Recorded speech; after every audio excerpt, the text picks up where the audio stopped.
வணக்கம். செந்தணலின் பிரதான செய்திகள். விரிவான செய்திகளுக்கு முன் தலைப்புச் செய்திகள். தியாகதீபம் திலீபனின் 5ஆம் நாள் நினைவேந்தல் நிகழ்வு. தமிழர் தலைநகரில் காவல்துறையின் அட்டூழியம். அகற்றப்பட்ட தியாகதீபம் திலீபனின் நினைவு படம். ராஜபக்சர்களுக்கு எதிராக வழக்கு தாக்கல். அரசாங்கத்தின் இருட்டடிப்புகளை திரையிட கோரும் சுஹாஸ். யாழில் வைத்தியர் மீது தாக்குதல். காவல்துறையினரின் நடவடிக்கையால் சர்ச்சை. சிறுமிக்கு சாரதியால் நேர்ந்த உச்சக்கட்ட கொடூரம். நீதிமன்றத்தின் அதிரடி உத்தரவு. டான் பிரியசாத்தின் கொலை. வெளியாகும் அதிர்ச்சி தகவல்கள். ஓடும் பேருந்திலிருந்து தவறி விழுந்து இளைஞன் பலி. தமிழர் பகுதியில் துயரம். வவுனியாவில் கோர விபத்து. ஜேர்மன் நாட்டு பிரஜை சம்பவ இடத்திலேயே பலியான சோகம். நாட்டின் சில பகுதிகளுக்கு மண் சரிவு அபாய எச்சரிக்கை. அமெரிக்க காவல்துறையால் சுட்டுக் கொல்லப்பட்ட இந்திய மாணவர். தொடர்வன விரிவான செய்திகள். தியாகதீபம் திலீபனின் 5ஆம் நாள் நினைவேந்தல் நிகழ்வு இன்று யாழ் நல்லூரில் நடைபெற்றது. தியாகதீபம் திலீபனின் 5ஆம் நாள் நினைவேந்தல் நிகழ்வு இன்று யாழ்ப்பாணம் நல்லூரில் நடைபெற்றுள்ளது. திலீபனின் 38ஆம் ஆண்டு நினைவேந்தல் முன்னெடுக்கப்பட்டு வரும் நிலையில் இன்றைய தினம் 5ஆம் நாள் நினைவேந்தல் நிகழ்வு இடம்பெற்றுள்ளது. யாழ்ப்பாணம் நல்லூர் வீதியில் அமைந்துள்ள திலீபனின் நினைவாலயத்திலேயே இன்று காலை நினைவேந்தல் நிகழ்வு நடைபெற்றுள்ளது. இதன்போது சுடரேற்றி மாலை அணிவித்து மலரஞ்சலியும் செலுத்தப்பட்டது. திருகோணமலையில் தியாகதீபம் திலீபனின் நினைவு படம் காவல்துறையினரால் அகற்றப்பட்டுள்ளது. திருகோணமலையில் தியாகதீபம் திலீபனின் நினைவு படம் காவல்துறையினரால் அகற்றப்பட்டுள்ளது. குறித்த சம்பவம் இன்றைய தினம் இடம்பெற்றுள்ளது. தியாகதீபம் திலீபனின் நினைவேந்தல் கடந்த 4 நாட்களாக திருகோணமலையில் இடம்பெற்று வந்தது. இதற்காக தமிழ் தேசிய செயற்பாட்டாளர்களால் திலீபனின் நினைவுருவ படம் சிவன் கோயிலடியில் நிறுவப்பட்டது. இதனை அடுத்து திங்கட்கிழமை தொடக்கம் தொடர்ச்சியாக ஒவ்வொரு நாளும் மாலை 5:15 மணியளவில் நினைவேந்தல் நிகழ்வு மேற்கொள்ளப்பட்டு வந்தது. இந்த நிலையில் இன்றைய தினம் திருகோணமலை பிரதான காவல் நிலைய காவல்துறை அதிகாரிகளால் குறித்த நினைவு படம் முறையற்ற விதத்தில் அகற்றப்பட்டுள்ளதாக தெரிவிக்கப்படுகின்றது. இது தொடர்பில் செயற்பாட்டாளர்கள் கடும் கண்டனத்தை தெரிவித்துள்ளமையும் குறிப்பிடத்தக்கது. சில்லறை வழக்குகளை தாக்கல் செய்து படம் காட்டிவிட்டு 2 நாட்களில் புனேயில் செல்ல அனுமதித்து சீனி இறக்குமதியில் 6500 கோடி ரூபாய் ஊழல் செய்தமைக்காக ராஜபக்சர்களுக்கு எதிராக வழக்கு தாக்கல் செய்ய முடியுமா என சட்டத்தரணி கனகரத்னம் சுகாஸ் அரசாங்கத்திடம் பகிரங்க சவால் விடுத்துள்ளார். சில்லறை வழக்குகளை தாக்கல் செய்து படம் காட்டிவிட்டு 2 நாட்களில் பிணையில் செல்ல அனுமதித்து சீனி இறக்குமதியில் 6500 கோடி ரூபாய் ஊழல் செய்தமைக்காக ராஜபக்சர்களுக்கு எதிராக வழக்கு தாக்கல் செய்ய முடியுமா என சட்டத்தரணி சுகாஸ் கனகரத்னம் அரசாங்கத்திடம் பகிரங்க சவால் விடுத்துள்ளார். தமிழர் தரப்பில் காணப்படுகின்ற பிரச்சினைகளை இருட்டடிப்பு செய்யாமல் உடனடியாக தீர்த்து வைக்க வேண்டும் என தற்போதைய அரசாங்கத்திடம் சுட்டிக்காட்டியுள்ள சட்டத்தரணி சுகாஸ் கனகரத்னம் தனது முகநூலில் பின்வரும் விடயங்களை சுட்டிக்காட்டி கேள்விகளை எழுப்பியுள்ளார். அதன்படி அவர் எழுப்பியுள்ள கேள்விகளில் ஓரிரவில் ஜனாதிபதி முடிவெடுக்கக்கூடிய விடயமான அரசியல் கைதிகளை நிபந்தனையின்றி விடுதலை செய்ய தயாரா? நீங்கள் ஒடுக்கப்பட்டவர்களின் உரிமைக்காக போராடும் கார்ல் மார்க்சின் உண்மையான சீடர்கள் என்றால் தமிழர்களின் சுயநிர்ணய உரிமையை ஏற்க தயாரா? சில்லறை வழக்குகளை தாக்கல் செய்து படம் காட்டிவிட்டு 2 நாட்களில் பிணையில் செல்ல அனுமதித்து சீனி இறக்குமதியில் 6500 கோடி ரூபாய் ஊழல் செய்தமைக்காக ராஜபக்சர்களுக்கு எதிராக வழக்கு தாக்கல் செய்ய முடியுமா? மத்திய வங்கி பிணைமுறி மோசடியில் 2500 கோடி ரூபாய் ஊழலுக்கு துணை போன ரணில் விக்ரமசிங்கவிற்கு எதிராக வழக்கு தாக்கல் செய்ய ஏன் தாமதம்? வசீம் தயூடின் கொலை வழக்கில் மஹிந்த ராஜபக்சவின் பிள்ளைகளை குற்றவாளிகளாக குற்றவாளி கூண்டில் நிறுத்த தயாரா? தியாகதீபத்தின் அகிம்சையை உண்மையில் மதிப்பவர்கள் என்றால் அவரின் 5 அம்ச கோரிக்கைகளை நிறைவேற்ற தயாரா? தேர்தல் காலத்தில் நீங்கள் கூறிய பச்சை பொய்களான IMF உடன்படிக்கையை ரத்து செய்வோம், வரிகளை நீக்குவோம், ஏழைகளையும் வீட்டுக்கொரு கார் வாங்க வைப்போம் போன்றவற்றை நிறைவேற்ற தயாரா? நீங்கள் இனவாதம் அற்றவர்கள் என்றால் குறைந்தபட்சம் பிரதமர் பதவியில் ஒரு தமிழரையோ அல்லது முஸ்லிமையோ உட்கார வைக்க முடியுமா? சந்திரிகா அம்மையாரோடும் மஹிந்த ராஜபக்சவோடும் சேர்ந்து நீங்கள் தமிழர்களுக்கு எதிரான இனப்படுகொலைக்கு துணை போகவில்லை என்றால் சர்வதேச விசாரணைக்கு இணங்க தயாரா? இவ்வளவும் ஏன்? உங்கள் கட்சியின் ஸ்தாபகர் ரோஹண விஜயவீர அவர்களின் துணைவியரால் உங்கள் கட்சி மீது முன்வைக்கப்படும் குற்றச்சாட்டுகளுக்கு பரிகாரம் வழங்காவது தயாரா?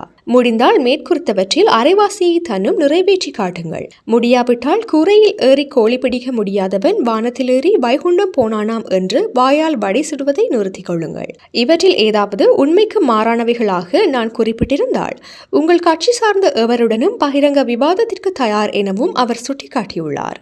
யாழ்ப்பாணம் உரும்பிராய் பகுதியில் வீதியில் பயணித்த வைத்தியர் ஒருவர் மீது தாக்குதல் மேற்கொண்ட இருவரை போலீசார் விடுவித்த சம்பவம் சர்ச்சையை ஏற்படுத்தியுள்ளது.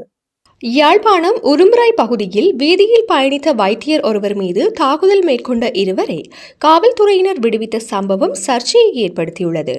இது குறித்து மேலும் தெரிய வருகையில் நேற்று முன்தினம் இரவு கோப்பாய் காவல்துறை பிரிவுக்கு உட்பட்ட உரும்பிராய் பகுதியில் வீதியால் வைத்தியர் ஒருவர் சென்றுள்ளார்.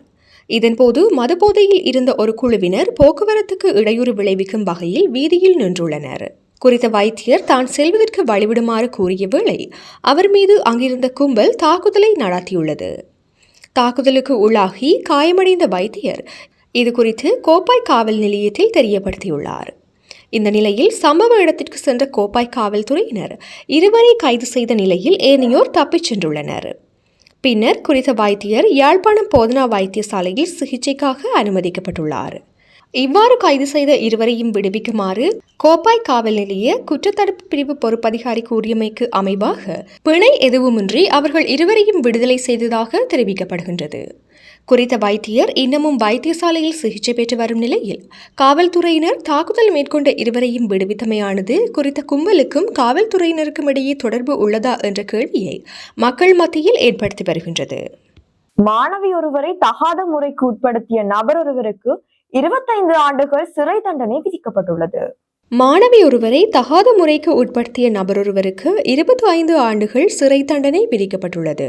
குறித்த உத்தரவை கொழும்பு உயர்நீதிமன்ற நீதிபதி நேற்று பிறப்பித்துள்ளார்.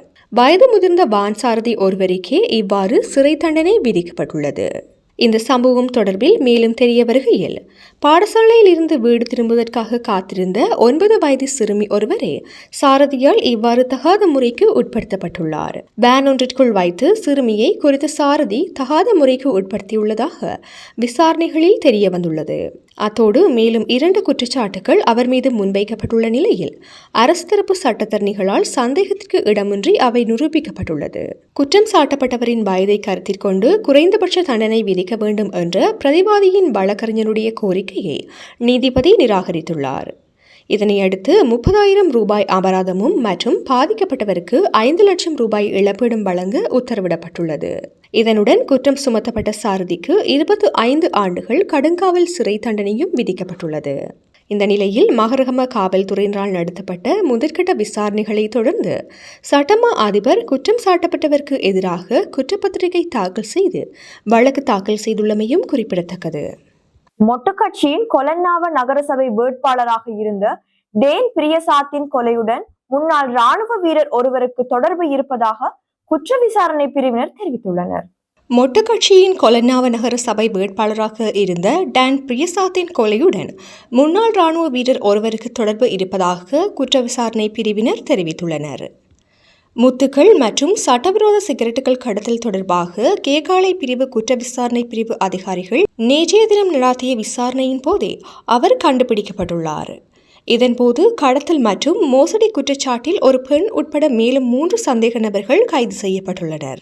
குறித்த பெண்ணிடம் 400 மில்லிகிராம் ஹெரோயின் போதைப்பொருள் இருந்ததாகவும் மற்றொரு சந்தேக நபரான தொழிலதிபர் ஒருவரிடம் 5 ரத்தின கற்கள் மற்றும் 12,400 ரூபாய் மதிப்புள்ள சட்டவிரோத சிகரெட்டுகள் இருந்ததாகவும் தெரிவிக்கப்பட்டுள்ளது. கைது செய்யப்பட்ட 3வது நபர் பீரங்கி படையினை சேர்ந்தவரும் அங்கிருந்து தப்பியோடியவருமான முன்னாள் ராணுவ வீரர் ஆவார். குறித்த நபரை நீண்ட நேரம் விசாரித்ததில் அவர் ஒரு பாதாள உலக கொலையாளி என அடையாளம் காணப்பட்டுள்ளது. மேலும் டான் பிரியசாத்தின் கொலையுடன் அவருக்கு தொடர்பு இருப்பதாகவும் கண்டறியப்பட்டுள்ளது. வெளிநாட்டு பாதாள உலக குற்றவாளி ஒருவரிடமிருந்து பெறப்பட்ட ஒப்பந்தத்தின்படி கொலன்னாவை சாலமுல்லவில் உள்ள வீட்டு வளாகத்தில் வைத்து டான் பிரியசாத் சுடப்பட்டதாக அவர் தெரிவித்துள்ளார். அத்துடன் மகாபா பகுதியில் உள்ள ஒரு வீட்டிற்குள் நுழைந்து அந்த வீட்டின் உரிமையாளரையும் இவர் சுட்டுக் கொன்றுள்ளார். இந்த நிலையில் சந்தேக நபர்களை கேகாலை நீதவான் நீதிமன்றத்தில் முன்னிலைப்படுத்த காவல்துறையினர் நடவடிக்கைகளை மேற்கொண்டுள்ளனர். ஆடை நிறுவன ஊழியர்களை ஏற்றிச் சென்ற பேருந்தில் இருந்து இளைஞன் ஒருவர் தவறி விழுந்து உயிரிழந்துள்ளார். ஆடை நிறுவன ஊழியர்களை ஏற்றிச் சென்ற பேருந்திலிருந்து இளைஞர் ஒருவர் தவறி விழுந்து உயிரிழந்துள்ளார். குறித்த துயர சம்பவம் நேற்று இரவு கிளிநொச்சி காவல்துறை பிரிவுக்கு உட்பட்ட உருத்திரபுரம் வீதியின் 8 கால்வாய் பகுதியில் இடம்பெற்றுள்ளது. சம்பவத்தில் உருத்திரபுரத்தை சேர்ந்த 26 வயதான இளைஞர் ஒருவரே உயிரிழந்துள்ளார். சம்பவம் தொடர்பில் தெரிய வருகையில் கிளிநொச்சி உருத்திரபுரம் வீதியின் 8 கால்வாய் பகுதியில் அரவியார் நகரிலிருந்து உருத்திரபுரம் நோக்கி சென்ற பேருந்தில் இருந்து நேற்று இரவு பயணியொருவர் தவறி விழுந்துள்ளார்.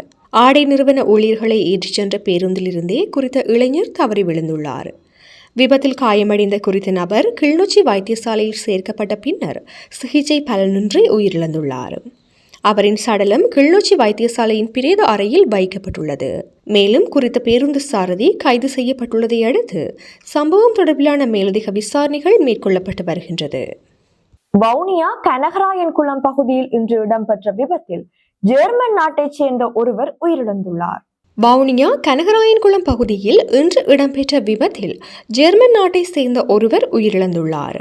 குறித்த விபத்து தொடர்பாக மேலும் தெரிய வருகையில் கொழும்பில் இருந்து யாழ் நோக்கி பயணித்த பாரூர்தி வவுனியா கனகராயன்குளம் பகுதியில் சென்று கொண்டிருந்த போது அதே திசையில் துவிச்சக்கர வண்டியில் பயணித்த நபருடன் மோதியதில் இந்த விபத்து இடம்பெற்றுள்ளது. விபத்தில் துவிச்சக்கர வண்டியில் பயணித்த நபர் படுகாயமடைந்த நிலையில் சம்பவ இடத்திலேயே உயிரிழந்துள்ளார். அவர் ஜெர்மன் நாட்டிலிருந்து வருகை தந்து கனகராயன்குளம் பகுதியில் தங்கியிருந்த நிலையில் குறித்த விபத்து இடம்பெற்றுள்ளது. மேலும் விபத்துடன் தொடர்புடைய பாரூர்தியின் சாரதி கனகராயன்குளம் காவல்துறையினரால் கைது செய்யப்பட்டுள்ளதுடன் விபத்து தொடர்பாக காவல்துறையினர் மேலதிக விசாரணைகளையும் முன்னெடுத்து வருகின்றனர். நாட்டில் நிலவும் மழையுடனான வானிலை காரணமாக சில பகுதிகளுக்கு மண் சரிவு அபாய எச்சரிக்கை விடுக்கப்பட்டுள்ளது. வடக்கு மேல் சப்ரஹமுவ மத்திய மற்றும் வடமேல் மாகாணங்களிலும் காலி மற்றும் மாத்தறை மாவட்டங்களிலும் அவ்வப்போது மழை அல்லது இடியுடன் கூடிய மழை பெய்யக்கூடும் என வளிமண்டலவியல் திணைக்களம் எதிர்வு கூறியுள்ளது. வளிமண்டலவியல் திணைக்களம் இன்று வெளியிட்டுள்ள அறிக்கையிலேயே இந்த விடயத்தை தெரிவித்துள்ளது. கிழக்கு மற்றும் உபா மாகாணங்களிலும் ஹம்பாந்தோட்டை மாவட்டத்திலும் பிற்பகல் 1 மணிக்கு பின்னர் அவ்வப்போது மழை அல்லது இடியுடன் கூடிய மழை பெய்யக்கூடும் எனவும் வானிலை முன்னறிவிப்பில் தெரிவிக்கப்பட்டுள்ளது. மேல் மற்றும் சப்ரஹமுவ மாகாணங்களிலும் காலி மற்றும் மாத்தறை மாவட்டங்களிலும் சில இடங்களில் 500 மில்லிமீட்டருக்கும் அதிகமான ஓரளவு பலத்த மழை பெய்யக்கூடும். மத்திய மலைநாட்டின் மேற்கு சரிவுகளிலும் வடமத்திய மற்றும் வடமேல் மாகாணங்களிலும் திருகோணமலை மற்றும் ஹம்பாந்தோட்டை ஆகிய மாவட்டங்களிலும் அவ்வப்போது 30 தொடக்கம் 40 கிலோமீட்டர் வேகத்தில் ஓரளவு பலத்த காற்று வீசக்கூடும். இடியுடன் கூடிய மழை பெய்யும் வேளைகளில் அந்த பிரதேசங்களில் தற்காலிகமாக அதிகரித்து வீசக்கூடிய பலத்த காற்று மற்றும் மின்னல் தாக்கங்களினால் ஏற்படக்கூடிய பாதிப்புகளை குறைத்துக் கொள்ள தேவையான முன்னெச்சரிக்கை நடவடிக்கைகளை எடுத்துக் கொள்ளுமாறு வளிமண்டலவியல் திணைக்களம் பொதுமக்களை அறிவுறுத்தியுள்ளது. அத்துடன் நாட்டில் தற்போது நிலவும் மழையுடனான வானிலை காரணமாக சில பகுதிகளுக்கு மண்சரிவு அபாய எச்சரிக்கையும் விடுக்கப்பட்டுள்ளது. தேசிய கட்டட ஆராய்ச்சி நிறுவனம் வெளியிட்டுள்ள அறிக்கையில் குறித்த விடயம் தெரிவிக்கப்பட்டுள்ளது. அந்த வகையில் இந்த எச்சரிக்கை இன்று முற்பகல் 10 மணி முதல் நாளை முற்பகல் 10 மணி வரை அமுலில் இருக்கும் என்றும் தேசிய கட்டட ஆராய்ச்சி நிறுவனம் தெரிவித்துள்ளது. அதன்படி எச்சரிக்கை விடுக்கப்பட்டுள்ள பிரதேசங்களாக கொழும்பு மாவட்டம் சீதாவாக, களுத்துறை மாவட்டம் இங்கிரிய ஹொரண, கேகாலை மாவட்டம் தெஹியோவிட்ட, நுவரெலியா மாவட்டம் கொத்மலை மற்றும் ரத்னபுரி மாவட்டம் ஆகிய இடங்களுக்கே இவ்வாறு எச்சரிக்கை விடுக்கப்பட்டுள்ளது. இனி சர்வதேச செய்திகள்.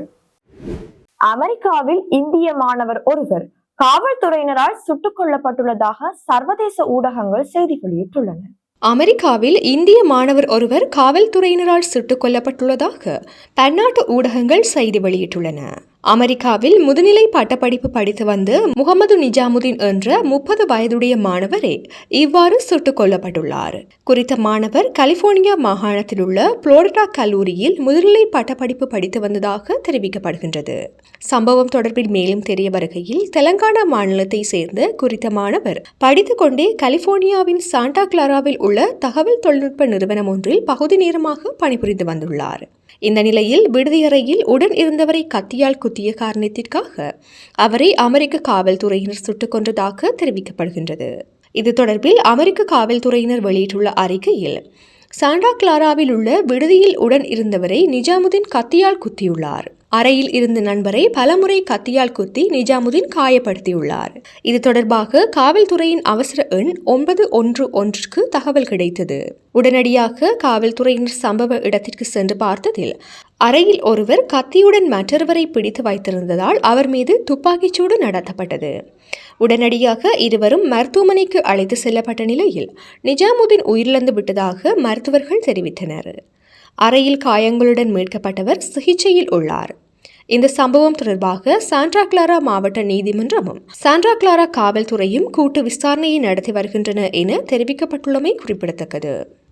இத்துடன் செய்திகள் நிறைவடைகின்றன. வணக்கம்.